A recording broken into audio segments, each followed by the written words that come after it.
How to make coconut and sago biscuits. This is a very famous biscuit made in Sri Lanka. It has a very crispy and tough texture, which is made from coconut and sago. Due to its hard texture, you usually dunk it in your tea or coffee and enjoy. The main ingredient for this biscuit is sago. Be careful not to mix it with tapioca. Tapioca is extracted from the cassava root, whereas sago is extracted from the pith of various tropical palms. The first and most important step is to make sure that you toast the sago.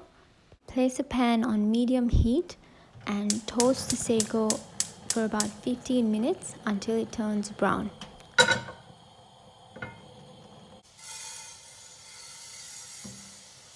Keep mixing it from time to time so that all the sago gets toasted.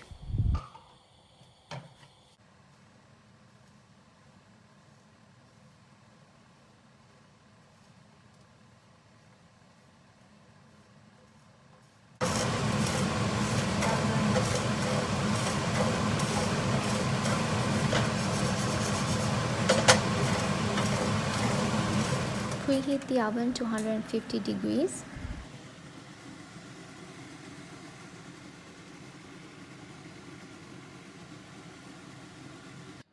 Preheat the oven to 150 degrees and start assembling the ingredients.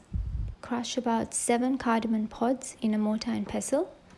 Be sure to remove the outer peeling of the cardamom as we do not consume it. You could even use the crushed cardamom from the shops. In powdered form, this would come to about 1/4 teaspoon.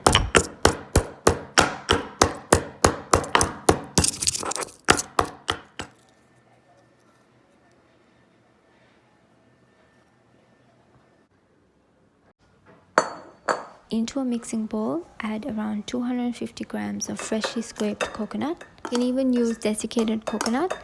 Just add half a cup of hot water into the desiccated coconut and mix it well and let it sit for about 10 minutes till it fluffs up. We now add in the crushed cardamom.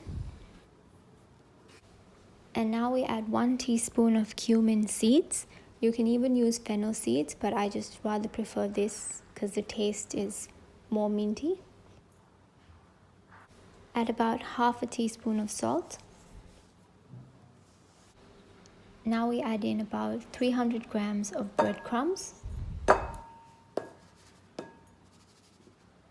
and 250 grams of granulated sugar.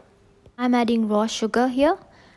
Don't use caster sugar or even brown sugar because you need it to be a bit grainy for this recipe. And now I add in about 2 tablespoons of butter. This is just to make sure that the mixture sticks together. Give it a good mix.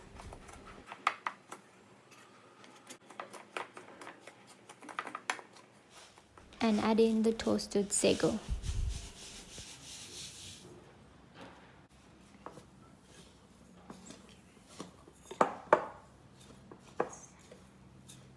You would need to use your hands at this point to make sure it mixes really well.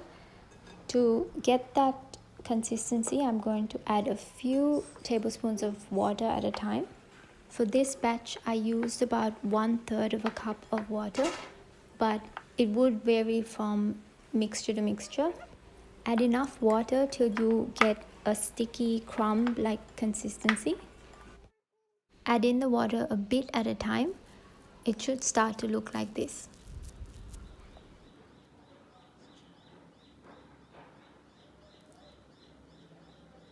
To get the shape of the biscuit, I'm using an egg ring.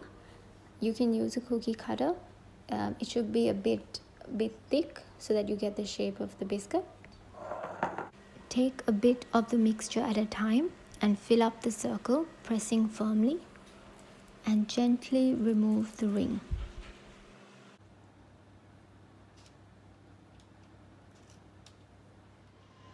It should look like this.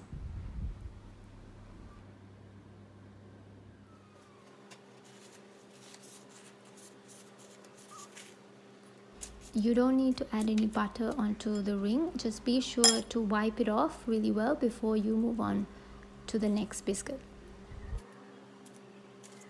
This recipe makes about 20 sago biscuits. Once you're done, place it in the oven and bake for about half an hour.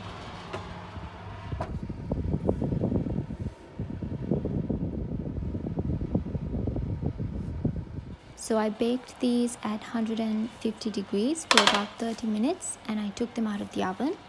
Now I'm going to flip each biscuit the other side. And we're going to bake it for another 10 minutes and then take it out.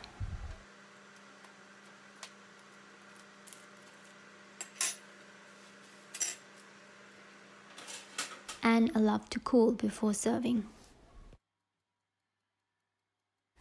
This is a bit of a tough biscuit to bite on, but it has such a unique taste to it. Be sure to try it out and let me know how you go.